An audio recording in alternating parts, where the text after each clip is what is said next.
3-ാം അധ്യായത്തിന്റെ 21-ാം വാക്യം, ജയിക്കുന്നവന് എന്തിനെയൊക്കെ ജയിക്കണം. ഇന്നലെ മുഖവരയായിട്ട് ചില കാര്യങ്ങൾ പറഞ്ഞുകൊണ്ട് ആ ഭാഗത്തേക്ക് പോകുന്നില്ല. 7 കൂട്ടം കാര്യങ്ങളെയാ ജയിക്കേണ്ടത്. അത് പ്രാരംഭത്തിൽ ഒന്ന് സൂചിപ്പിക്കുക. 7 സഭയോടുള്ള ബന്ധത്തിൽ എല്ലാ ഭാഗവും പ്രസംഗിക്കാൻ സമയം ഇല്ലെന്ന് എനിക്ക് നല്ല ബോധ്യമുണ്ട്. ചിന്തിക്കാവുന്നിടത്തോളം ഭാഗം ചിന്തിക്കാം. സാധാരണ ചിലർ പറയാനുണ്ട് 7 പോയിന്റ് അങ്ങ് പറയാൻ. നിങ്ങൾക്ക് എന്നേക്കാൾ കൂടുതൽ പോയിന്റ് അറിയാം. അതുകൊണ്ട് ഞാൻ എടുത്ത ഒരു 7 പോയിന്റ് അതില് പറയാവുന്നത് സമയത്തോളം പറയാം. 1, കള്ളയപ്പോസ്തലന്മാരെ കണ്ടുപിടിച്ച് ജയിക്കണം. 2, സാത്താന്റെ ആഴങ്ങളെ ജയിക്കണം. 3, സാത്താന്റെ പള്ളിക്കാരുടെ ദൂഷണങ്ങളെ ജയിക്കണം. 4, ബിലയാമിന്റെ ഉപദേശത്തെ ജയിക്കണം.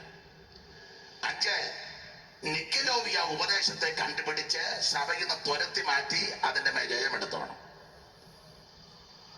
6, ഇസബേലിയ ശക്തികൾ സഭയിൽ ഭരണം നടത്തുന്നു, പലരെ ഉപദേശിക്കുന്നു, അതിനെ ജയിക്കണം. 7, സാത്താന്റെ ആഴങ്ങളെ ജയിക്കണം. ഈ വിഷയങ്ങൾ സംസാരിക്കാനാ ഞാന് ദൂതുമെല്ലാം ഒരുക്കി പ്രാർത്ഥിച്ചു വന്നതും പകലുമൊക്കെ ഹൃദയത്തിൽ ഇങ്ങനെ ജാഗരിച്ചിരുന്നത്. ഇതാ വിഷയം, അതെല്ലാം പറയാൻ ഒക്കത്തില്ലെന്ന് എനിക്ക് നല്ല ബോധ്യമുണ്ട്. എങ്കിലും അത് എന്തോ കാര്യമാണെന്ന് പിന്നീട് തെറ്റിദ്ധാരണ വരാതിരിക്കാനാ മുന്നേ അങ്ങ് പറഞ്ഞത്. അപ്പോൾ 7 സഭയോടും കർത്താവ് ദൂത് പറയുമ്പോൾ ആ ദൂതിന്റെ ശൈലി അത് ഇന്നലെ ഓർപ്പിച്ചല്ലോ. 1, കർത്താവ് തന്നെ ഒന്ന് പരിചയപ്പെടുത്തി. 2, അഭിനന്ദിക്കേണ്ട കാര്യം അഭിനന്ദിക്കും. 3, നന്നായിട്ട് വിവേചിക്കും. 4, ആക്ഷേപങ്ങൾ വല്ല ഉന്നയിക്കാനുണ്ടെങ്കിൽ സൂക്ഷം കർത്താവ് ആക്ഷേപിച്ചിരിക്കും. അടുത്തത് മുന്നറിയിപ്പ് കൊടുക്കും. 6, പ്രബോധനങ്ങൾ കർത്താവ് കൊടുക്കും. 7, പ്രതിഫലമുണ്ട് അതും പറയും. അത് 7 സഭയോടുള്ള ബന്ധത്തിൽ പഠിച്ചാൽ, ശാന്തമായിട്ട് മനസ്സിൽ നമ്മൾ വായിച്ചാൽ, ധ്യാനിച്ചാൽ നമുക്കത് മനസ്സിലാകും. എല്ലാ ഭാഗത്തേക്ക് പോകുന്നില്ല. ഇന്നലെ ഓർപ്പിച്ചല്ലോ. 1, കർത്താവ് തന്നെ ഒന്ന് പരിചയപ്പെടുത്തി. ആ പരിചയപ്പെടുത്തിയാൽ നമ്മൾ ഇന്നലെ ഒറ്റ വാക്കി ചിന്തിച്ചല്ലോ. നിങ്ങളോട് സംസാരിക്കുന്ന, ദൂത് പറയുന്ന, ആലോചന പറയുന്ന, നിങ്ങളെ രക്ഷിച്ച് വീണ്ടെടുത്ത് വിടുവിച്ച ഞാൻ വിശ്വസ്തനായ ദൈവമാണ്. ഇവിടെ എല്ലാവരും ഒന്നല്ലെങ്കിൽ മറ്റൊരു വിഷയത്തിൽ അവിശ്വസ്തരായി ജീവിക്കുമ്പോൾ നമുക്ക് വേണ്ടി രക്തം ചിന്തി നമ്മെ വീണ്ടെടുത്ത് നമുക്ക് വേണ്ടി ജീവനെ തന്ന നമ്മുടെ കർത്താവ് വിശ്വസ്തൻ. Praise the Lord. 2, അഭിനന്ദനമാണ്. ദുർഗതിയോ ഗതികേടോ ലഘൂതിക്കുക സഭയെ അഭിനന്ദിക്കാനൊന്നുമില്ല. കാരണം അഭിനന്ദിക്കേണ്ടതായ ഒരു കാര്യവും സഭയിൽ ഇപ്പം ഇല്ല.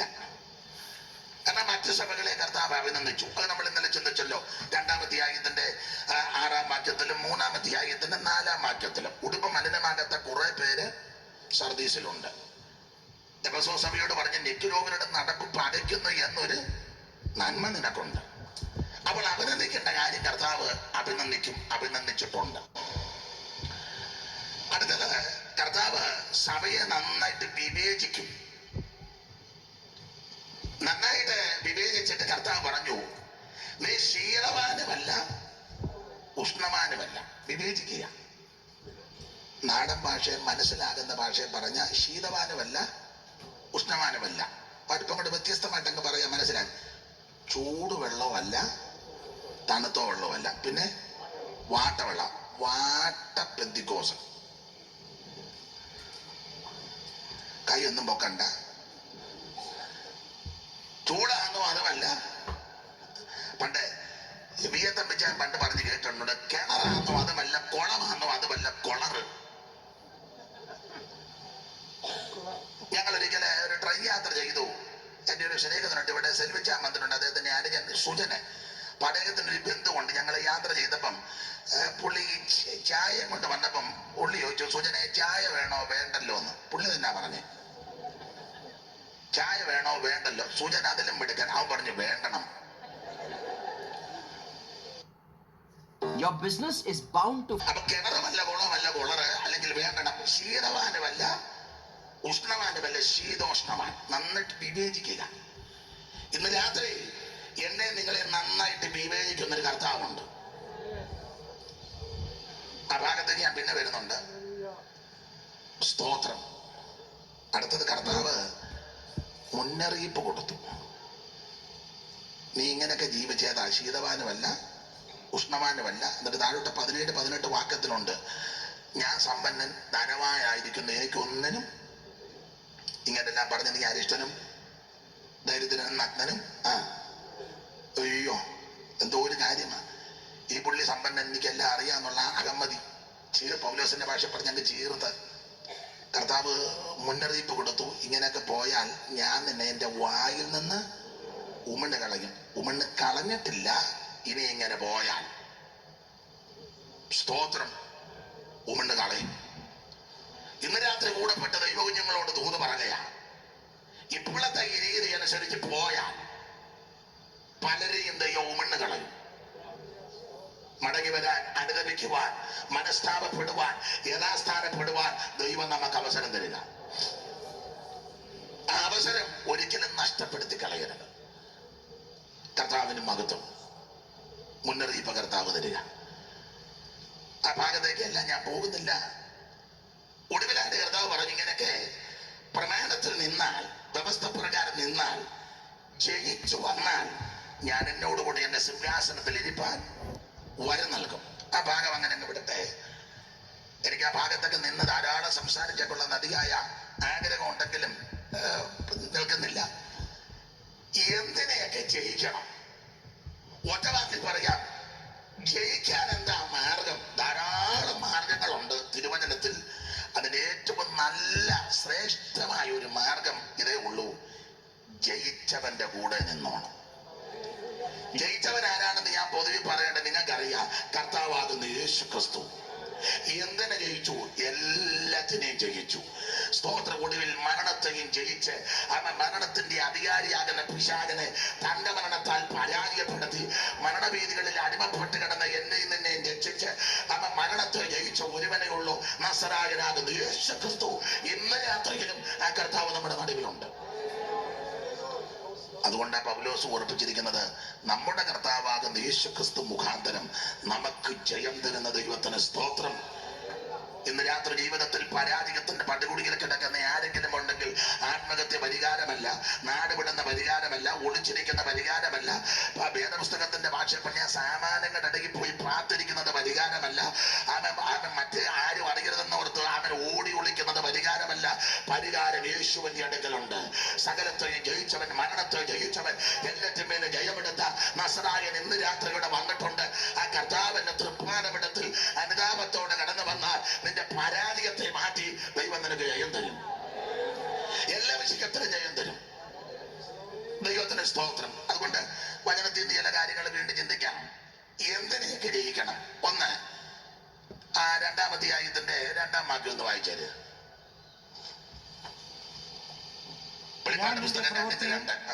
ഞാൻ നിന്റെ പ്രവൃത്തിയും പ്രയത്നവും സഹിഷ്ണുതയും കൊള്ളരുത്തവരെ നിനക്ക് സഹിച്ചുകൂടാത്തതും അപ്പോസ്തലന്മാർ അല്ലാതിരിക്കെ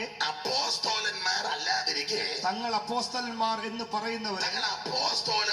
പറയുന്നവരെ നീ പരീക്ഷിച്ചു കള്ളന്മാർ എന്ന് കണ്ടതും. അപ്പൊ ഒറ്റവാക്കി പറഞ്ഞ കള്ള അപ്പോസ്തലന്മാരെ കണ്ടുപിടിച്ച് ജയിച്ചോണം.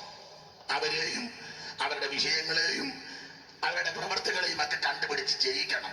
അതിനെങ്ങനെ ജയിക്കണം? തിരുവചന പ്രകാരം പരിശോധിച്ചാൽ മതി. ആരാണ് അപ്പോസ്തലൻ? നമുക്ക് എല്ലാവർക്കും അറിയാം, അയക്കപ്പെട്ടവരാ. ഒരു രാത്രി മുഴുവൻ നമ്മുടെ കർത്താവ് പ്രാർത്ഥിച്ച 12 പേരെ തെരഞ്ഞെടുത്തത്. തന്നോട് കൂടെ ഇരുപ്പാൻ, ഭൂതങ്ങളെ പുറത്താക്കുവാൻ, രോഗികളുടെ മേൽ കൈവച്ചാൽ അവർക്ക് സഭയ്ക്കും വരുവാൻ, ദൈവത്തിന്റെ വചനം പ്രസംഗിപ്പാൻ കർത്താവ് ഇവരെ തിരഞ്ഞെടുത്തു. അപ്പോസ്തലന്റെ ലക്ഷണം തിരുവചനത്തിലുണ്ട്, അത്ഭുതങ്ങളാലും അടയാളങ്ങളാലും. അപ്പോസ്തലൻ വന്നാൽ അത്ഭുതങ്ങളും അടയാളങ്ങളും നടന്നിരിക്കണം, നടന്നതായിട്ടാ തിരുവചനത്തിൽ. ഇന്ന് ചില നോട്ടീസുകളിലൊക്കെ ധാരാളം അപ്പോസ്തലന്മാരെന്ന് പേരൊക്കെ വെക്കാറുണ്ട്. ലക്ഷണമൊന്നും ഇപ്പൊ പറയുന്നില്ല. അപ്പോസ്തലൻ അയക്കപ്പെട്ടവൻ. ഞങ്ങളുടെ ബൈബിൾ സ്കൂളിൽ പഠിപ്പിച്ചപ്പം മാത്യു ഭാഷയൊക്കെ അറിയാം. PG മാത്യു സാറിന്റെ ഫാദറിലെ ഉണ്ടായിരുന്ന MT മാത്യു, മൈക്ക് മത്താച്ചൻ എന്ന അപരനാമത്തിൽ അറിയപ്പെടുന്ന അനുഗ്രഹിക്കപ്പെട്ട കർത്തദാസൻ. ഞാനും അറിയാം, എൻ്റെ അധ്യാപകനും കൂടായിരുന്നു. അപ്പൊ ആചാര്യൊരിക്കലെ വചനം അപ്പോസ്തോലൻ എന്ന വാക്കിന്റെ അർത്ഥം അപ്പോൾ ഒരു കൂടെ പഠിച്ചൊരു സഹോദരൻ ഉദ്ദേശിക്കുന്ന പുള്ളി പറഞ്ഞ് ഞാൻ മിക്കപ്പോഴും പറയാറുണ്ട്, അപ്പോൾ സ്ഥലം വാങ്ങുന്നവനാണ് അപ്പോസ്തോലൻ. പുള്ളിയുടെ വ്യാഖ്യാനമാണ്. പൊടിരസം പറയുന്ന ആളാണ്. നിങ്ങളെ പോലെ ഞങ്ങൾ വന്ന് ചിരിച്ചു, പക്ഷെ ഇപ്പൊ അത് ഏതാണ്ട് പരമാർത്ഥത്തിൽ വന്നിരിക്കുക. അപ്പോൾ കൂടെ വിദേശത്ത് വരിക, നാട്ടിൽ ചെല്ലുക, അപ്പോൾ സ്ഥലം വാങ്ങുക. അങ്ങനെ അപ്പോൾ കിട്ടിയ കാശ് കൊണ്ട് അപ്പോൾ അതായത് നിങ്ങൾ സ്ഥലം വാങ്ങി പുള്ളി ദേശത്തെ അപ്പോ സ്ഥലനായി. അതാണ് അപ്പോ സ്ഥലം. അപ്പോസ്തലൻ അയക്കപ്പെട്ടവനാ. ഇനി അപ്പോസ്തലിക ശുശ്രൂഷ വിവരിക്കുന്നില്ല. ഒന്ന്, ഉപദേശപരമായ വിഷയത്തിൽ അറിവുള്ള ആളായിരിക്കണം. ഉപദേശം ചോദിക്കുന്നവനെ ശാസിച്ചു മുങ്ങരുത്. എന്താ പാസ്റ്ററെ അതിന്റെ വിഷയം? യേശുവിന്റെ നാമത്തിൽ ചോദ്യം ചോദിച്ചു വരുന്ന എല്ലാ പോരുകളെയും പത്രോസ് പറഞ്ഞ നിങ്ങളിലുള്ള പ്രത്യാശയെ കുറിച്ച് ന്യായം ചോദിക്കുന്ന ഏവനോട് സൗമ്യതയും ഭയഭക്തിയും കൊണ്ട് പ്രതിവാദം പറവാൻ എപ്പോഴും ഒരുങ്ങിയിരിക്കണമെന്ന്. ഉടക്കുണ്ടാക്കാനല്ല, സൗമ്യതയോടെ. കർത്താവിന് മഹത്വം. വളരെ സൗമ്യതയോടെ. നിങ്ങൾക്ക് അറിവുള്ള കാര്യമാ, പ്രായമുള്ളവർക്ക് കുറച്ചുകൂടെ തിട്ടമാ. ഞാൻ കേട്ടറിവാ. പണ്ട് കേരളത്തിലെ ഒരു മനുഷ്യൻ, ഹൈന്ദവ സഹോദരൻ വന്ന് ക്രിസ്ത്യാനികൾക്കെതിരെ പ്രസംഗിച്ചു. പുള്ളി 16 ചോദ്യമാണ് ചോദിച്ച് ക്രിസ്ത്യാനികളോട്. 16 ചോദ്യം. ഒരു നമ്പ്യാതിരിയാണ്. 16 ചോദ്യം ചോദിച്ചതിലോ ഓരോ ചോദ്യമുണ്ട്. ദഹനമേറിയ ചോദ്യമാണ്. കന്യക എങ്ങനെ ഗർഭിണിയാകും? അതാണ് ഒന്നാമത്തെ ചോദ്യം. ഇതുപോലെ 15 കൂടെ, മൊത്തം 16. കേരളത്തിലെ ക്രൈസ്തവരെ എല്ലാം വെല്ലുവിളിച്ച അദ്ദേഹം ചോദ്യം ഉന്നയിച്ചത്. ആരും മറുപടി പറഞ്ഞില്ല. അക്കാലത്ത് തുണി കണ്ടമാനം തയ്പ്പിച്ച് വസ്ത്രം ധരിച്ചാലൊന്നും നമ്പ്യാരുടെ ചോദ്യത്തിന് മറുപടി കൊടുക്കാൻ ഒക്കുകയല്ല. दोस्तों 300 से भी ज्यादा कंपनीज को मैं ट्रेनिंग दे चुका हूं और आज 2024 में जहां जाऊं वहां एचआर बोलता है चैट जीपीटी वाले स्टूडेंट भेजो, एआई वाले स्टूडेंट भेजो. मतलब एआई और चैट जीपीटी एक्सेल के अंदर किस तरीके से यूज किया जाए, ऐसी कंपनी की डिमांड आ रही है. और यही नहीं दोस्तों, माइक्रोसॉफ्ट ने अनाउंस कर दिया है को पायलट. अब ये को पायलट क्या है सर? ये एक एआई टूल है जिसकी वजह से आप बोलोगे फॉर्मूला लग जाएगा, आप बोलोगे पीपीटी बन जाएगा, आप बोलोगे वर्ड में डॉक्यूमेंट रिज्यूमे सब बन जाएगी. सर मेरे कानों को विश्वास नहीं हो रहा है कि सर हम बोलेंगे. यस दोस्तों, हार्ड वर्क और स्मार्ट वर्क में क्या फर्क होता है? कंपनी को हार्ड वर्किंग एम्प्लॉइज नहीं चाहिए, स्मार्ट वर्किंग एम्प्लॉइज चाहिए. दिमाग है ना, उसे यूज करो. आप कंप्यूटर्स को बोलो सिर्फ चैट करो, फॉर्मूला रेडी हो जाएगा. वो भी सिंगल लाइन, डबल लाइन नहीं, ट्रिपल लाइन फॉर्मूला रेडी हो जाएगा. आपको पीपीटी में कौन सा कलर दूं, कौन सी ग्राफिक दूं, कौन सा एनिमेशन दूं? प्रॉब्लम आती है एक सड़ी सी थकी हुई 3rd क्लास पीपीटी प्रेजेंटेशन देते देते थक चुके हो, चाहते हो फर्स्ट क्लास A1 कैटेगरी 1 का कि क्लाइंट की नजर उस पर टिकी रहे और आपको कॉन्ट्रैक्ट ऑर्डर्स मिले, बॉस आपको बोले कि वाह क्या पीपीटी बनाया तूने. अगर ये तारीफ सुनना चाहते हो ना तो एआई को यूज करो, माइक्रोसॉफ्ट को पायलट को यूज करो. आप कहोगे कैसे, क्या करूं ऐसा कि सब सीख लूं? सो हेलो दोस्तों, मेरा नाम है राज सिंह, मैं एक माइक्रोसॉफ्ट सर्टिफाइड ट्रेनर हूं. लास्ट 16 सालों से मैं 300 से ज्यादा कंपनीज को ट्रेन कर चुका हूं और 5 लाख से भी ज्यादा इंप्लॉयज को पढ़ाने के बाद आप लोगों के लिए एक पावरफुल वर्कशॉप लाया हूं. Microsoft MS office powered by AI and chat GPT. यहाँ पर आप वर्ड, एक्सेल और पावर पॉइंट को AI और चैट जीपीटी से यूज करके सारे फॉर्मूला जनरेट करोगे और सिर्फ कॉपी पेस्ट करोगे और एक क्लिक करोगे, सब कुछ बन जाएगा चुटकी बजाते ही. ये सारी चीजें आप सीखना चाहते हो तो मैं आपको वेलकम करता हूँ. आप कहोगे सर इतना कुछ सिखाओगे तो फीस तो बहुत ज्यादा होगी, कैसे मैनेज करूँ? आप लोगों के लिए हैवी डिस्काउंट में लिमिटेड टाइम के लिए ऑफर है 199 रुपीज. क्या बोले सर? 199 रुपीज में सारा वर्कशॉप आपका. नीचे साइन अप बटन दिया गया है, अभी क्लिक करो क्योंकि इतना एक्साइटमेंट के साथ इतना एक्साइटिंग ऑफर है ना कि बहुत सारे लोग ज्वाइन करेंगे, सीट फुल हो जाएगा. इससे पहले फुल हो जाए, क्लिक करो, साइन अप बटन पे क्लिक करो. 199 में ये प्रोग्राम आपका और ज्वाइन करते ही आपको बहुत सारे बोनसेस मिलेंगे. और मैं राज सिंह इस वर्कशॉप में आपका वेट कर रहा हूँ. जल्दी फटाफट आ जाओ.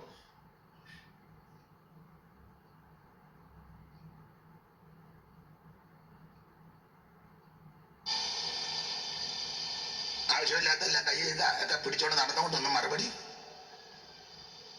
വണ്ണം വെച്ചുകൊണ്ടോ ഡോക്ടറേറ്റ് എടുത്തുകൊണ്ടൊന്നും മറുപടി കൊടുത്തില്ല. ഞാൻ ആ ഭാഗത്തേക്ക് പോകുന്നില്ല. ആരുമില്ല മറുപടി അവിടുത്തെ സഭയുടെ മേലധ്യക്ഷന്മാരെല്ലാം കൂടെ കൂട്ടം കൂടി വെച്ച് പറഞ്ഞു, ഇങ്ങനെ നാട് നീളെ പന്തൽ കെട്ടി ചോദ്യം ചോദിക്കാം, 16 ചോദ്യം, ആരും പറയുന്നില്ല. അപ്പോൾ അന്ന്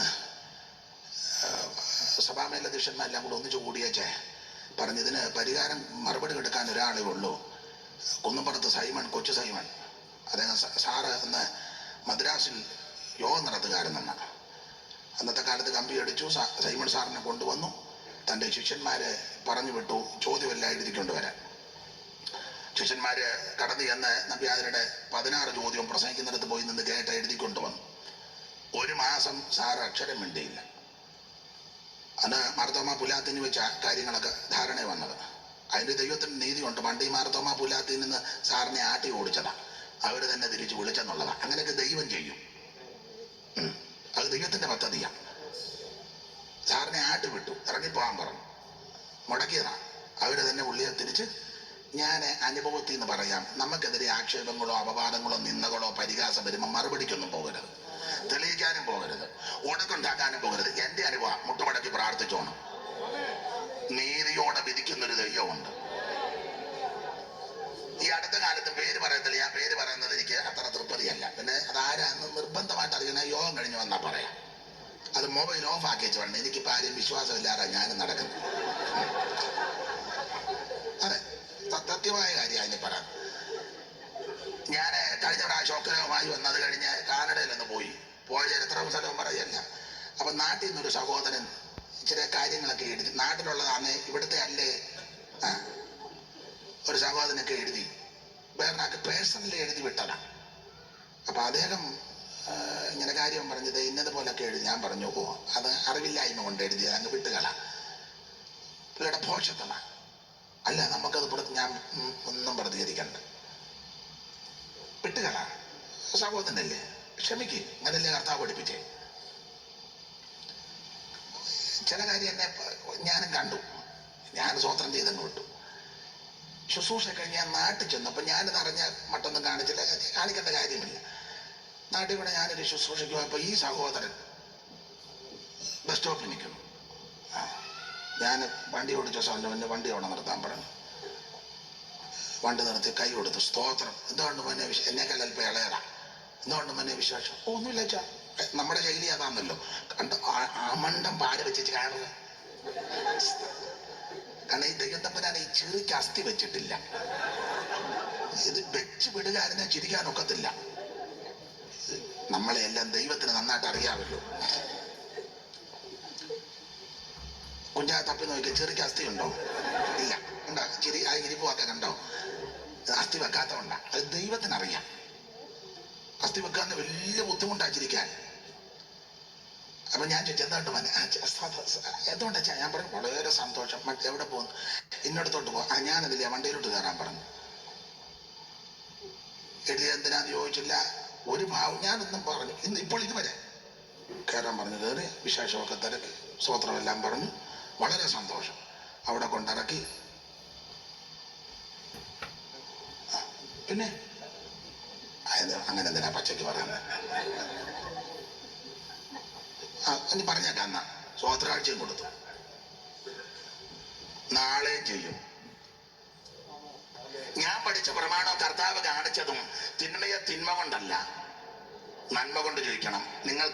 നിനക്കെതിരെ ആക്ഷേപങ്ങളും എതിരുകളും പോരാട്ടങ്ങളും വരെ മറുപടിക്ക് പോകരുത്, വഴക്കുണ്ടാക്കരുത്, കേസിന് പോകരുത്, തിരിച്ചറിയരുത്, തിരിച്ച് പ്രതികരിക്കരുത്. അവ സകലതും പരിഹരിക്കുന്ന ഒരുവൻ ഉയരത്തിലുണ്ട്. മുട്ടുമടക്കി പ്രാർത്ഥിക്കണം. തക്ക സമയത്ത് ദൈവം അത്ഭുതം ചെയ്തോളൂ. എന്നേക്കാൾ നന്നായിട്ട് അനുഭവം ഞാനുള്ളവരാ നിങ്ങൾ പലരും. അപ്പൊ സാറിനെ പണ്ട് പുലാത്തിൽ നിന്ന് ഇറക്കി വിട്ടതാ, അവര് തന്നെ തിരിച്ചു വിളിച്ചു. എന്തിനേറെ വിസ്തരിക്കാൻ നേരമില്ല. സാറ് ശിഷ്യന്മാരെ പറഞ്ഞു വിട്ടു, പോയി കേട്ടച്ചു വരാൻ പറഞ്ഞു. അവര് പോയി കുറിച്ചെടുത്ത് 16 ചോദ്യം അത് സാറിൻ്റെ കൊണ്ട് കൊടുത്തു. 1 മാസം സാറ് മിണ്ടിയില്ല. അപ്പം വീണ്ടും വിളിച്ചു, എന്താ ഇതിനാ ഖണ്ഡനം നടത്താത്തത്? അപ്പൊ ഈ 1 മാസം കൊണ്ട് സാറ് ഈ പുരാണങ്ങളെല്ലാം ഹൃദിസ്ഥമാക്കി. 10-18 പുരാണം ഉണ്ടല്ലോ, അത് മുഴുവൻ സാറ് ഹൃദിസ്ഥമാക്കി.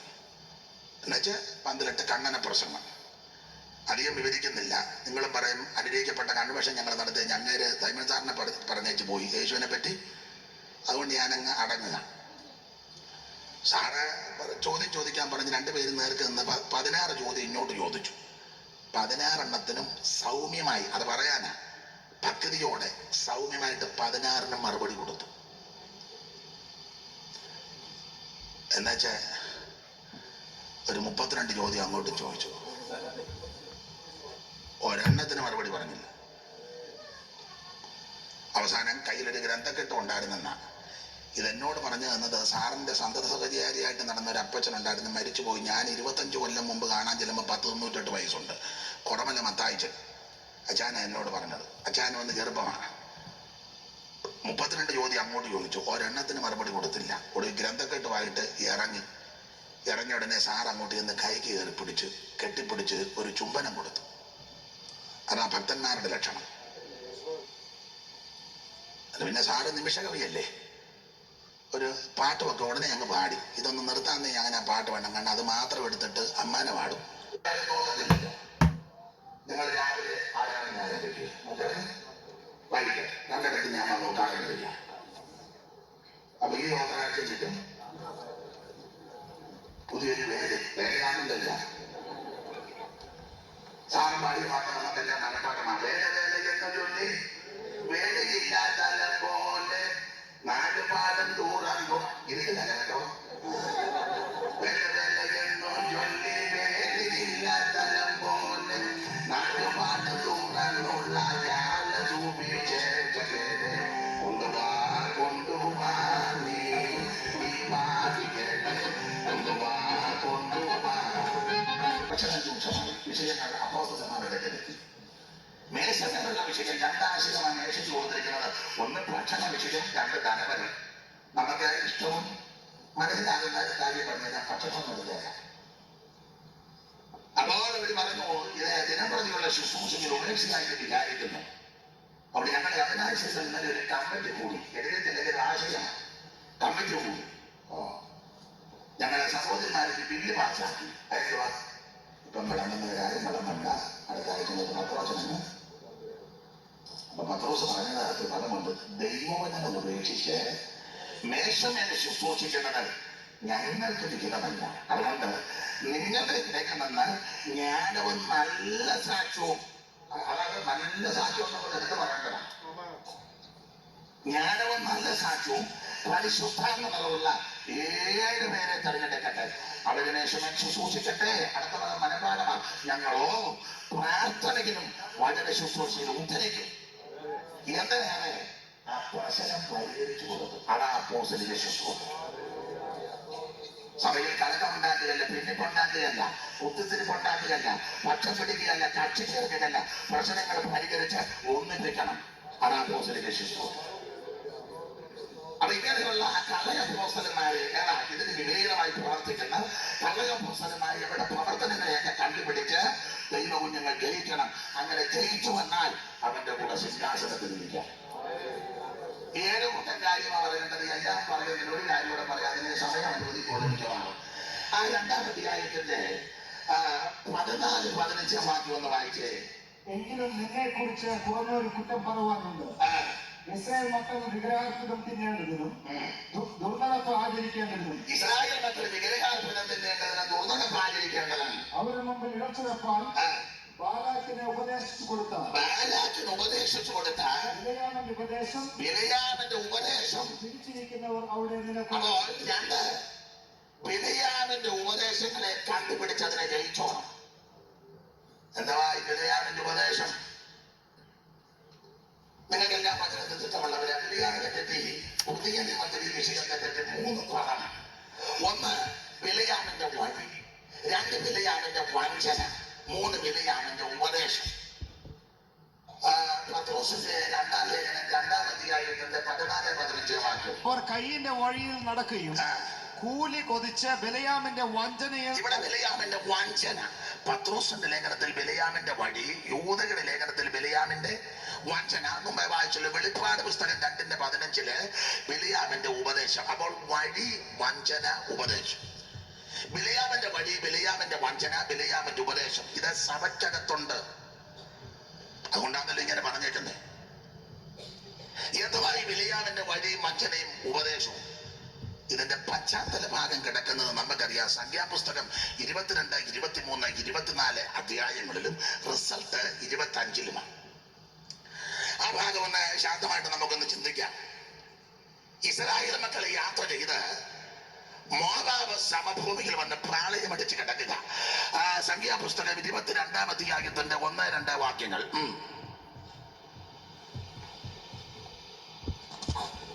ഇസ്രായേൽ മക്കൾ യാത്ര പുറപ്പെട്ട് യെരിഹോവിന്റെ സമീപത്ത് യോർദാനക്കരെ മോവാബ് സമഭൂമിയിൽ പാളയമിറങ്ങി. അടുത്തത് ഇസ്രായേൽ അമ്മയോരോട് ചെയ്തൊക്കെ. അപ്പോൾ മോവാബിൽ വന്ന് പ്രാളയമിറങ്ങി ഇസ്രായേൽ. ഏതാണ്ട് 41-ാമത്തെ പ്രാളയമാണ്. 40 കൊല്ലം കൊണ്ട് 42 ഇടങ്ങളിൽ പാളയമടിച്ചെന്ന്. ശരിക്കും പഠിച്ച 49 ഇടങ്ങളിൽ പാളയമടിച്ചു. ഒരു 7 സ്ഥലം വീണ്ടും അടിച്ചതാ. അപ്പോൾ 41 പാളയമാണ്, 42 പാളയം, 40 കൊല്ലം കൊണ്ട്. മിസ്രൈമിൽ റമസേസ് എന്നാണ് ഇവർ ഇറങ്ങിയത്.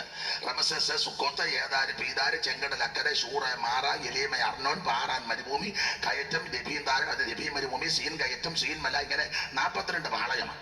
അപ്പോൾ മിസ്രൈമിൽ റമസേസ് ഇറങ്ങി ഇങ്ങനെ പാളയം പിടിക്കുമ്പോൾ 41-ാമത്തെ പാളയമാണ് മോവാബ് സമഭൂമി. പാളയം വന്നടിച്ചു. ഈ ഇസ്രായേൽ വന്ന് പാളയം അടിച്ചപ്പോൾ ആ നാട്ടിലെ രാജാവാകുന്ന ബാലാക്ക് ഇത് കണ്ടവൻ പേടിച്ചു. പേടിക്കാൻ 3 കാര്യമാണ്. ഒന്ന്, ഇവർ അമോര്യരോട് ചെയ്തതെല്ലാം ബാലാക്ക് അറിഞ്ഞു. 2, ജനം വളരെയാണ്. 3-ാമത്തെ ഒരു പോയിന്റ്, അത് ബിലെയാം പ്രവചിക്കുന്ന ഒരു ഭാഗമാണ്. സംഖ്യാപുസ്തകം 23-ാം അധ്യായത്തിന്റെ 22-ാം വാക്യത്തിന്റെ 2-ാം ഭാഗം വായിക്കണം. ഞാൻ പറയുന്നത് പോലെ തന്നെ വായിക്കുന്നുണ്ട്, മേലിലും അങ്ങനെ ആയിരിക്കണം. 23-ാം അധ്യായത്തിന്റെ 22-ാം വാക്യത്തിന്റെ 2-ാം ഭാഗം. കാട്ടുപോത്തിന് തുല്യമായ ബലം അവന് ഉണ്ട്. മതി. അപ്പോൾ പേടിക്കാൻ 3 കാരണം. അത് 2 കാരണമാണ് 22-ാം അധ്യായത്തിന്റെ 1-ഉം 2-ഉം വാക്യത്തിൽ. വായിരേ. ഇസ്രായേൽ മക്കൾ യാത്ര പുറപ്പെട്ട് യെരിഹോവിന്റെ സമീപത്തെ യോർദാൻ അക്കരെ മോവാബ് സമഭൂമിയിൽ പാളയമിറങ്ങി. ഇസ്രായേൽ അമ്മയോരോട് ചെയ്തൊക്കെയും ഇസ്രായേൽ മക്കൾ അമോര്യരോട് ചെയ്തതൊക്കെയും സിപ്പോരിന്റെ മകനായ ബാലാക്ക് അമോര്യരോട് ചെയ്തതെല്ലാം അറിഞ്ഞു. ദൈവകുഞ്ഞുങ്ങൾ നല്ല കാര്യം ചെയ്താലും ചീത്തക്കാര്യം ചെയ്താലും എല്ലാവരും അറിയും. ഇപ്പൊ ഒരു സ്വോത്ര കാഴ്ച എടുത്തു, എല്ലാവരും അറിഞ്ഞിരിക്കുക എന്തിനാണെന്ന്. അതെല്ലാവരും അറിയണം. നല്ലതാ. ഈ യോഗം കഴിഞ്ഞ് നമ്മിൽ തന്നെ ഉണ്ടാക്കിയാലോ, അതും അറിയും. നാട്ടിലൊക്കെ പ്രസംഗിക്കുമ്പോൾ ഞാൻ പറയും, ചില പറഞ്ഞു, ആ സഹോദരി അമ്മായിയമ്മയെ ശുശ്രൂഷിക്കുന്ന നല്ലൊരു സഹോദരി, അമ്മ എത്രയോ വർഷം ദീനമായി കിടന്ന സഹോദരി, യാതൊരു വെറുപെറുപ്പോ ഒരു പരിഭവം കൂടാൻ അമ്മേ അറിയണം. ചില താമസിക്കും, എന്നാലും അറിയും. തള്ളെ തല്ലി ഇറക്കി വിട്ടാലോ അതും അറിയും. അങ്ങനെയുള്ളവരോട് നമ്മൾ പ്രവർത്തനത്തിന് പോയാലോ, തമ്പിയുടെ ഹൃദയം ട്രാക്ട് എവനാ മുന്നിൽ. അയ്യോ, ഞങ്ങളൊരിക്കൽ ട്രാക്ട് ടീം പ്രവർത്തനം ഉണ്ടായിരുന്നു. CV ജോണപ്പച്ചനായിരുന്നു രക്ഷാധികാരി, ചാനേശ്വരി സെൻട്രൽ പാസ്റ്റർ. എന്നെ ഡയറക്ടറും ആക്കി. ഞങ്ങൾ ഒരിക്കൽ പ്രവർത്തനം ഒരു സ്ഥലത്ത് ചെന്നപ്പോൾ, സ്ഥലം പറയുന്നില്ല, സ്ഥലത്ത് ചെന്നപ്പം അവിടുത്തെ ഒരു സഹോദരനും കൂടെ ഞങ്ങളുടെ കൂടെ വഴികാട്ടി. ഞങ്ങൾക്ക് തിട്ടമില്ലല്ലോ വീടുകൾ. ഞങ്ങൾ അവനുമുണ്ട് മുന്നേ. എന്തെങ്കിലും ലഘുലേഖയുണ്ട്, കൂടെ ഒരു സഹോദരൻ അദ്ദേഹത്തിൻ്റെ ഉണ്ട്, ഞങ്ങളുമുണ്ട്, അവനും കൂടെയുണ്ട്. നടന്നങ്ങോട്ട് ചെന്നപ്പം ഒരു വീട്ടോട്ട് കയറാമെന്ന് പറഞ്ഞു. നല്ല ഉച്ച സമയം. നടന്ന് ക്ഷീണിച്ച് വെയിലുമൊക്കെ കൊണ്ടാണ് ഞങ്ങളും ചെന്നത്. ആട്ടെന്ന് പറഞ്ഞു കയറി. നല്ലൊരു മനുഷ്യരാണ്. ഞങ്ങളെ കണ്ടിട്ട് വന്നാട്ടെന്ന് പറഞ്ഞു. ഒരു അപ്പച്ചൻ, പ്രായമുണ്ട്, കയറിയിരുന്നാട്ട്. അപ്പോൾ ഒരു പഴയ തറവാടാണ്. ഇപ്പോഴും ഓർക്കുന്ന, മുറ്റത്തൊരു ചെറുനാരകം പടന്ന് കിടക്കുക, ഇഷ്ടം പോലെ നാരങ്ങ. കയറിയിരുന്നാട്ട് ഉപദേശിമാരല്ലയോ? ഞാൻ പറഞ്ഞു അതെ, ഇരുന്നാട്ട്. അപ്പം ഞങ്ങൾ 2 വാ കയറിയത്. യവൻ വേറൊരാളോട് കാട്ടാൻ വന്ന പുള്ളി വേറൊരാളോട് വർത്താനം പറഞ്ഞ് കയറിക്കോ വന്നേക്കാന്ന് പറഞ്ഞു. കയറിയിരുന്നു. അപ്പം അപ്പച്ചൻ പറഞ്ഞു, അമ്മയുടെ പേര് ഞാൻ ഓർക്കുന്നില്ല, ഭാര്യയെ വിളിച്ചിട്ട് എടി നാരങ്ങ വെള്ളം കൊടുക്കാൻ പറഞ്ഞു. കണ്ടുകൊണ്ടിരിക്കുക അമ്മ മുറ്റത്തോട്ടിറങ്ങി നാരകത്തിൽ നിന്ന് 2 നാരങ്ങ പറിച്ചു. നല്ല മണം, പച്ചയല്ലേ. അത് അകത്ത് തന്നെ മുറിച്ചപ്പം മണം പിടിക്കുന്നുണ്ട്. മനുഷ്യൻ്റെ ഒരു കുളിർമ. വെള്ളം കുടിക്കാൻ നേരത്തെ ഓർത്തതായാലും വീട്ടുകാർ വെള്ളം തരികയാണല്ലോ, അത് നല്ല നാരങ്ങ വെള്ളം. അതെല്ലാം കലക്കി ട്രേക്കകത്തിനോട്ട് കൊണ്ടുവരുന്ന ഈ നെടുനീളം അടുക്കളയിലോട്ടുള്ള വഴി കാണാം. ഞങ്ങളിരിക്കുന്നിടത്ത് നിന്ന് വെള്ളമായിട്ട് വന്നപ്പം കൂടെ വഴികാട്ടം വന്നവൻ കയറി വന്നു. അപ്പം ഈ അപ്പൻ ചോദിച്ചു, ഏവൻ? ഞാൻ പറഞ്ഞു ഞങ്ങളുടെ കൂടെ ഉള്ളതാ. എഴുന്നേക്ക് പോവും. അപ്പം വെള്ളമായിട്ട് വന്ന് വെള്ളം കൊണ്ട് പോകും. ദൈവമേ, ഈ ഗതികേട് പിടിച്ചതിനോടെ പോയതുകൊണ്ട് വെള്ളം കുടിക്കാൻ പോലും. പിന്നീട് അറിഞ്ഞു യവൻ ഇവരുടെ അതിര് തർക്കത്തിരിക്കുക. എന്നാ ഈ വല ഞങ്ങളുടെ കൂടെ വരാതിരിക്കണ്ടേ? അവിടെ വന്ന് പറഞ്ഞ പോലെ നിങ്ങൾ പോയിച്ചു വാങ്ങി, എനിക്ക് അങ്ങോട്ട് വരാൻ നടത്തിപ്പ്. ഞങ്ങൾ ആ നാരങ്ങാ വെള്ളം കുടിക്കുകയല്ലേ അല്ലേ? ഇത്ര ഗുണം വരാത്തവന്മാർ ആത്മീക ലോകത്തും ഉണ്ട്. അവൻ സഭയെ വന്ന ഒരെണ്ണം സഭയെ കയറുകയല്ല. ഇവൻ അടക്കോഴി ഇരിക്കുമ്പോൾ ഒരു മുട്ട ഇടുകയില്ല. വേറൊരു കോഴിയെ കയറ്റി എന്നുവെച്ചോ പഴയ ചർത്തമ്മ 82 ഞാൻ 2 മുട്ട ഇട്ടപ്പോൾ അവളുമൊക്കെ വെറുപ്പിച്ചിരിക്കുക 82 മുട്ട. എന്നിട്ട് ആകെ 2 മുട്ടയാ കടിഞ്ഞു മുട്ട. എന്തിനാ കൊള്ള ഓംപ്ലേറ്റ് അടിക്കാൻ കൊള്ള വേറെ ചുമ്മാ 82 മുട്ട. കഥാ പഠിപ്പിച്ചത് പറഞ്ഞെന്ന് ചോദിച്ചു ഇപ്പൊ പിടിച്ച വല്ലതും ഉണ്ടോ? ഇപ്പൊ നിന്റെ സ്ഥിതി എങ്ങനെ? സ്തോത്രം. അപ്പൊ അതുകൊണ്ട് ആ ഭാഗം അങ്ങ് വിടുക. നല്ലത് ചെയ്താലും ചീത്ത ചെയ്താലും നാട്ടുകാരറിയും. ഒന്ന്, അമോലിനോട് ചെയ്തതെല്ലാം ബാലാക്ക് അറിഞ്ഞു. 2, ആ പദം ഒന്ന് വായിച്ചത് യുവദാസനെ. അടുത്തൊരു പദം ജനം വളരെ എന്നൊരു പദമുണ്ട്. ഞങ്ങളുടെ കൂടെ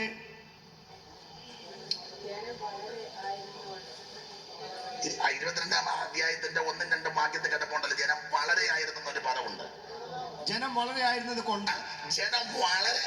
കൊണ്ട് മോവാബ് ഏറ്റവും ഭയപ്പെട്ടു. ഭയപ്പെടാൻ 3 കാരണമാണ്.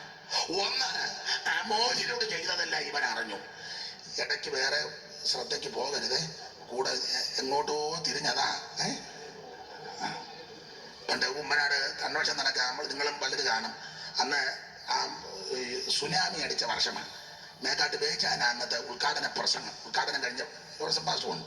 അപ്പം ഉറവ് തുറന്ന കാര്യം അദ്ദേഹം പ്രസംഗിച്ചു. മേളിലെ തുറവ് തുറന്ന് വായിക്കാൻ പറഞ്ഞു, അടിയിലെ തുറവ് തുറന്ന് വായിക്കാൻ പറഞ്ഞു. യോബിന്റെ പുസ്തകവും ഉൽപ്പത്തി പുസ്തകവും അഭിഷേകം എടുത്ത് പറയാം, നന്നായിട്ട് അവതരിപ്പിക്കുക. ഞാനിരിപ്പുണ്ട്. അപ്പോൾ ഉൽപ്പത്തിയിലെ വാക്യം വായിക്കാൻ പറഞ്ഞു. ഉൽപ്പത്തിയിലെ വാക്യം വായിച്ചു.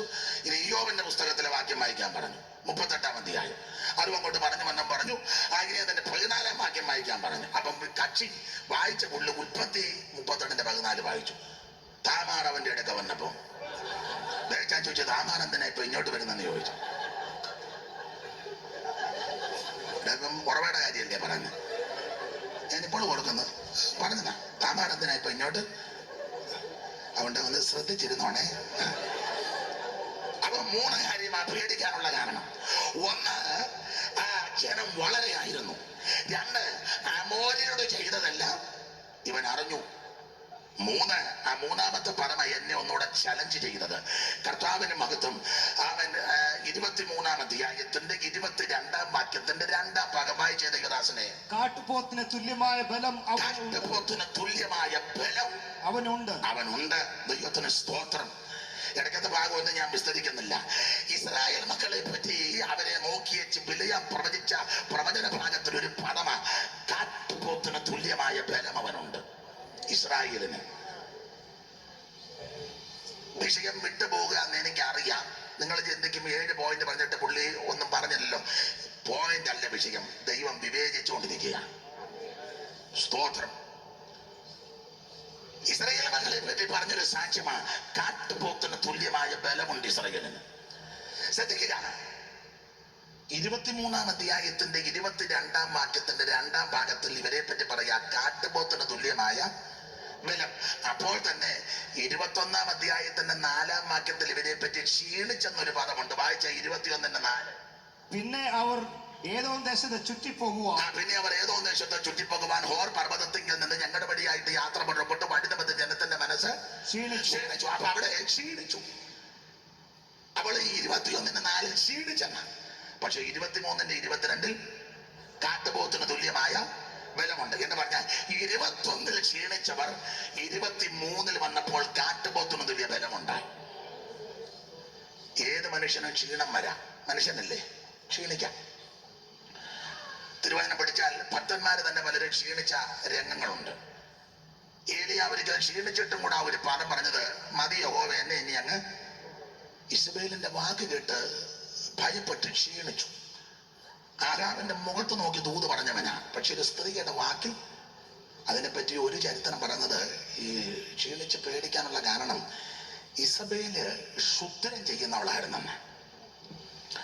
സീദോന്യ രാജാവാകുന്ന ഇക്ബാലിന്റെ പുത്രിയാണല്ലോ ഇസബേല്, ആപചാരക്കാരിയാ. അതുകൊണ്ടാ ഏവു ഇസ്രയേൽ വന്നപ്പോ യോരാൻ ചോദിച്ചു, ഏകുവേ സമാധാനമാണോ? ഏകു തിരിച്ചു പ്രതിഭജിച്ചു, എനിക്ക് സമാധാനം. എന്റെ അമ്മ ഇസബേലിന്റെ ക്ഷുദ്രം ആപചാരം ഇതുപോലെ കൊടികുത്തി വാഴപ്പോ എനിക്ക് സമാധാനം വല്ലതും ഉണ്ടോന്ന്. അങ്ങനെ സംസാരം ദൈവത്തിനും മോശയ്ക്കും അഹരോനും ഒക്കെ വിരോധമായിട്ട് പറഞ്ഞു, വചനത്തെ നിന്ദിച്ചു. അതാണ് 21:4 മുതൽ. പിന്നെ അനന്തരം അവർ 21:4 വായിച്ച പിന്നെ അവർ ഏതോ ദേശം ചുറ്റിപ്പോകുവാൻ ഹോർ പർവ്വതത്തിൽ നിന്ന് ചെങ്കടൽ വഴിയായി യാത്ര പുറപ്പെട്ടു. വഴി നിമിത്തം ജനത്തിന്റെ മനസ്സ് ക്ഷീണിച്ചു. ജനം ദൈവത്തിന്റെ മോശയ്ക്ക് വിരോധമായിട്ട് സംസാരിച്ചു. മരുഭൂമിയിൽ മരിക്കേണ്ടതിന് നിങ്ങൾ ഞങ്ങളെ മിസ്രയീം ദേശത്ത് കൊണ്ടുവന്നത് എന്തിന്? ഇവിടെ അപ്പവുമില്ല വെള്ളവുമില്ല, സാരമില്ലാത്ത ആഹാരം ഞങ്ങൾക്ക് വെറുപ്പാകും. അപ്പോ മന്നയ്ക്കെതിരെ ഇവര് പ്രശ്നം ഉണ്ടാക്കി. അതാ സാരമില്ലാത്ത ആഹാരം. മന്ന എന്ന് പറഞ്ഞാൽ ഏറ്റവും ശ്രേഷ്ഠമേറിയ ഭക്ഷണമാണ്.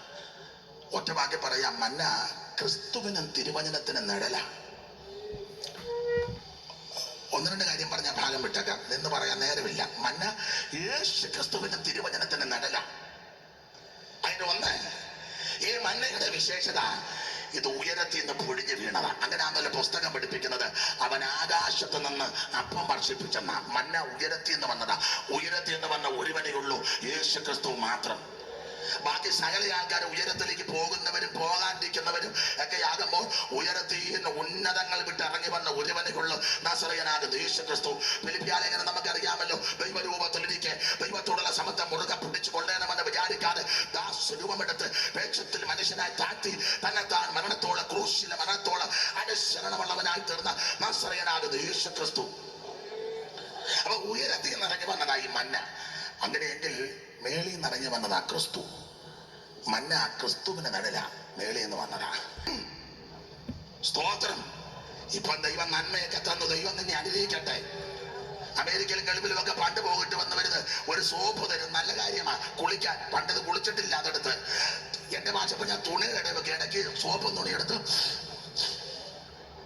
നല്ല മണം.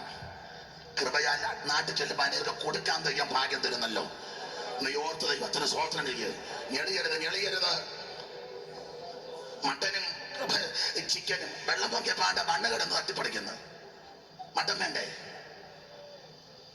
അഹങ്കരിക്കരുത്. അഹങ്കാരികൾ ഞാനാന്നേലും നിങ്ങളാന്നേലും ദൈവം പിടിക്കും. നികളിക്കരുത്. ഇന്നലെ പറഞ്ഞ പോലെ ഒന്നോടെ പറയാൻ, ഞെളിയാതെ ഭയപ്പെട്. Praise the Lord. മന്ന ക്രിസ്തുവിന് നല്ലതാ. ഒന്ന്, ഉയരത്തിൽ നിന്ന് വന്നതാ. ഉന്നതം വിട്ടിറങ്ങി വന്ന ക്രിസ്തു. രണ്ട്, ചെറുതാ. വലിയവനായ കർത്താവ് എന്നെ നിങ്ങളെ രക്ഷിപ്പാൻ ചെറുതായിട്ട് അവതരിച്ചു. മൂന്ന്, മന്നയുടെ വിശേഷത അത് പറഞ്ഞങ്ങ് നിർത്താം. ഇത് കൊത്തമ്പാലതി പോല എന്ന് പറഞ്ഞാൽ ചെറുതാ, ഉരുണ്ടായിരിക്കുന്നത്. ഉരുണ്ട എന്ന് പറഞ്ഞാൽ എൻ്റെ ശൈലി പറയാം. ഈ മന്ന എടുത്തിങ്ങനെ നോക്കിയാൽ ഉരുണ്ട, മൊനയില്ല. എങ്ങനെ നോക്കിയാലും 6 കോടതി മാറി വിസ്തരിച്ച് ഒരു മൊനയും കണ്ടില്ല. ഉരുണ്ടിരിക്കുകയല്ലേ? നിങ്ങൾക്ക് കേട്ടിട്ടുള്ളത് ആ സന്ദർഭം വന്നുകൊണ്ട് പണ്ട് നാട്ടിൽ സായിപ്പ് വന്നപ്പോ നമ്മുടെ അമ്മ കൊഴുക്കട്ട കൊണ്ട് കൊടുത്തു. സായിപ്പ് ഇതെടുത്തു. തുറന്നപ്പോ അതിനകത്ത് ചക്കര തേങ്ങ. ഇപ്പൊ സായിപ്പ് ചോദിച്ചു അതിനകത്ത് അതും ഇങ്ങനെ. അപ്പൊ ഇതെങ്ങനെ ഇതിനകത്ത് കയറിയെന്ന് സായിപ്പിന് അറിയണം. ന്യൂയോർക്കിലെ വലിയ പാലം പണിത ഒരു സായിപ്പ. പക്ഷെ കൊഴുക്കട്ടയ്ക്കകത്ത് തേങ്ങയും ചക്കരയും കയറിയത് പുള്ളി ചോദിച്ചു ഇതാരാ ഇത് കണ്ടുപിടിച്ച? ചട്ടയും കൊണ്ടെടുത്ത് അമ്മയെ കൂടെ അമ്മയാ ഇതിന്റെ ആളെന്ന് പറഞ്ഞു. ടെക്നോളജി. കൊഴുക്കട്ടയ്ക്കകത്ത് ചക്കരയും ഉരുണ്ടിരിക്കുക. നോക്കിയിട്ട് സായിപ്പ് നോക്കിയിട്ട് ഒരു വിടവും കാണത്തില്ല ഇത് കയറാൻ. അപ്പോ ഒരു പോയിന്റ് വേണ്ടി ഇതിനകത്ത് കയറ്റാൻ. ഇത്ര അമ്മമാരാണ് നമ്മുടെ അമ്മമാര്. ഇതുപോലെ മന്ന ഉരുണ്ടിരിക്കുക. അത് രാവിലെ അങ്ങോട്ട് ചെന്ന് കഴിഞ്ഞ് നോക്കിയപ്പം ഒരു മൊനയില്ല. 6 കോടതി നിന്ന് വിസ്തരിക്കുക. ഹന്നാസം, കയ്യപ്പാവ്, സന്നിധി സംഘവും എല്ലാം വിസ്തരിച്ചു.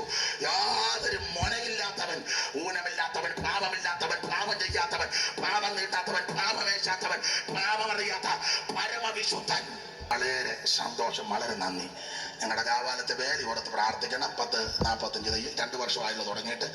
40-45 ദൈവകുഞ്ഞുങ്ങൾ അവിടെ ഒരു നല്ല സഭാവോള് പണിയണം. അതോടെ ഉന്നം വെച്ചാൽ ഞാൻ ഈ അമേരിക്ക ഞങ്ങളെ പോലുള്ള വരുന്നവര് ആത്മഭാരം കൊണ്ട് വരുന്നല്ല, കാശിന് വരുന്നതാണ്. എന്റെ കാര്യം കൂടെ ചേർത്ത ആത്മഭാരം വന്ന് ഞങ്ങളുടെ അവിടെ എന്തും വേണ്ടത് കുട്ടമംഗലം, കൈനകരി, ഏനങ്കരി, തായങ്കരി, കണ്ടങ്കരി, മിത്രക്കരി എന്തും വേണ്ട സ്ഥലമുണ്ട്. ആത്മഭാരം വന്ന് അങ്ങോട്ട് വള്ളത്തിൽ കയറി പോയത്, പ്ലെയിനിൽ കയറി ഇങ്ങോട്ട് വന്നെന്തിനാ? കാശിനാണ്. പിന്നെ അത് വെറുതെ വേണ്ട, കർത്താവിന്റെ വേലയ്ക്ക് കൂടുക, കൂട്ടായ്മ ആചരിക്കുക. ദൈവം നിങ്ങളെ എല്ലാവരെയും അനുഗ്രഹിക്കട്ടെ. എനിക്ക് വേണ്ടി പ്രാർത്ഥിക്കുമ്പോൾ വൈഫ് ഒരു കുഞ്ഞ് 6ാം ക്ലാസ്സിലേക്ക് പനിയായിരുന്നു, സൗഖ്യം കൊടുത്തു. ഒറ്റ ആഗ്രഹമുള്ളൂ, ഇപ്പം നല്ലൊരു സഭാവോട് പണിയണം, ഏൽപ്പിച്ച് ശുശ്രൂഷ ചെയ്ത് അങ്ങ് ചെല്ലണം. നിങ്ങളുടെയൊക്കെ പ്രാർത്ഥന, അനേക ദൈവമക്കളുടെ പ്രാർത്ഥനയും ദൈവത്തിന്റെ കൃപ കൊണ്ടാണ് നിൽക്കുന്നത്. ദൈവം നിങ്ങളെ എല്ലാവരെയും അനുഗ്രഹിക്കട്ടെ. ഈ HPF ചുമതല